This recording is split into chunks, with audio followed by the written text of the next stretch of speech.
Estos datos son de la ONU, porque después nos reclaman del auditorio.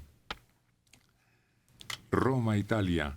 Cada 10 minutos en promedio, una adolescente muere en el mundo por algún tipo de violencia. Y todos los días, 47.700 niñas menores de 17 años se casan. Esto es un reporte del Fondo de Población de las Naciones Unidas. Llamó a mejorar la educación y los derechos fundamentales de las menores al presentar en Roma y otras capitales su informe. Resalta que las niñas son más susceptibles de verse obligadas a contraer matrimonios arreglados, sufrir trabajo infantil, mutilación genital y abandono de la escuela, entre otras prácticas que frenan el desarrollo de su potencial. Son escalofriantes estas cifras. Pues es que abarcan una cuarta parte del mundo, en donde eso es práctica cotidiana. Todos los países musulmanes prácticamente. ¿La ablación? La ablación, bueno, no en todos, pero sí en buena parte. Pero esa es una de las más brutales, ¿no? Así es. Sobre todo en África, en los países musulmanes de África. Pues son cifras de la ONU que no debe estar diciendo nada más por hablar lo que acabamos de escuchar. Si las niñas recibieran atención, educación secundaria, al igual que los niños, las naciones en desarrollo tendrían ingresos adicionales por 21,000 millones de dólares anuales. Hace la diferencia entre la productividad y las agresiones de que son víctimas. Sí, y tenerlas como objetos en la casa, sin producir. Eso aparte de la trata. Pero no es un problema de educación, pero que se deriva de la religión que ellos... Su religión no les permite modificar sus ámbitos educativos. No todos, ¿eh? Aquí se dan asesinatos de mujeres, aquí se da también la mujer como objeto, aquí también se da el abuso y no somos musulmanes. Hay una información paralela. Un total de 6.842 menores hondureños que viajaban hacia Estados Unidos fueron detenidos en México y deportados entre enero y septiembre de este año. Dice la Casa Alianza en Tegucigalpa. Entre agosto y septiembre, un total de 2.425 menores hondureños que viajaban solos o acompañados fueron deportados por México. Y así sigue dando cifras y datos con fechas.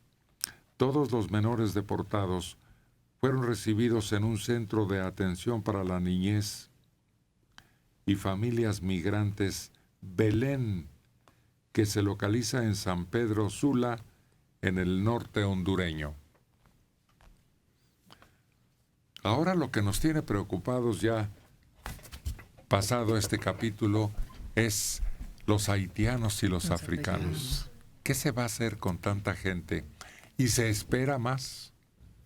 Hagan la cuenta, 1,000 muchachitos por mes.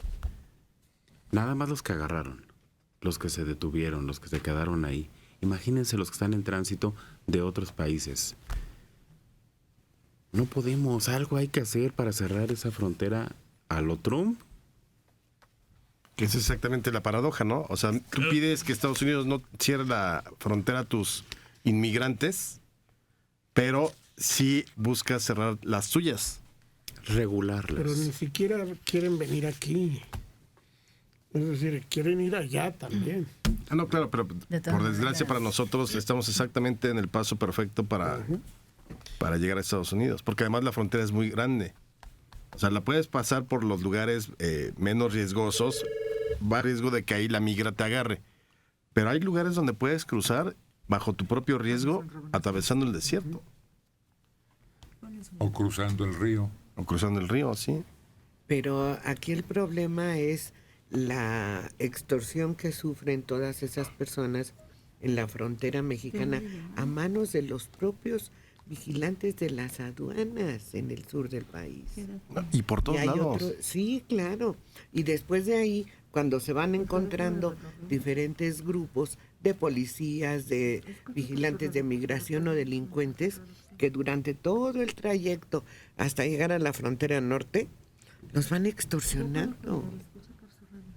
Los van robando. Es que es un negocio. Si nos ponemos a verlo desde otro punto de vista, son mercancía negociable.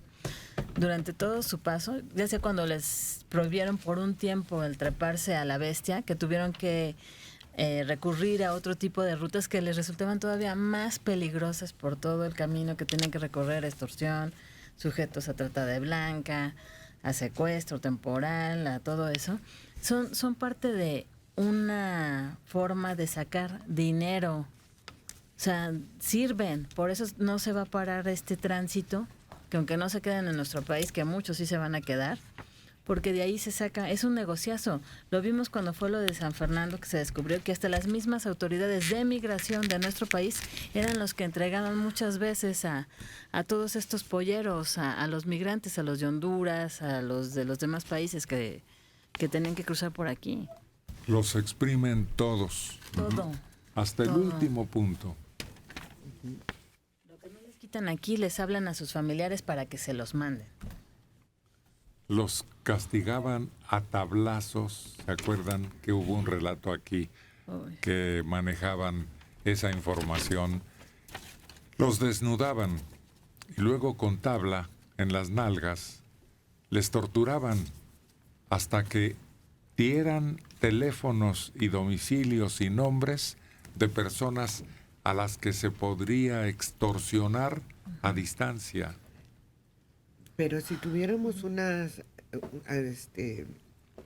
vigilantes de aduana efectivos en la frontera sur, desde luego que alguien iba a encontrar la manera de pasar, pero no sería la cantidad de los que pasan de manera ilegal al país. Una patrulla fronteriza como la gringa. Ponle que no de ojos azules, pero... Pero es totalmente... No, eso ha demostrado que no sirve. Radio Centro. Porque no puedes parar tampoco... No ha parado la migración. Si suben los índices de migración de mexicanos que se van a Estados Unidos o baja, no tiene que ver con que haya una frontera más segura o hayan metido 10,000 efectivos de la patrulla fronteriza. Tiene que ver con las propias condiciones del país y las condiciones para poder cruzar. Alma.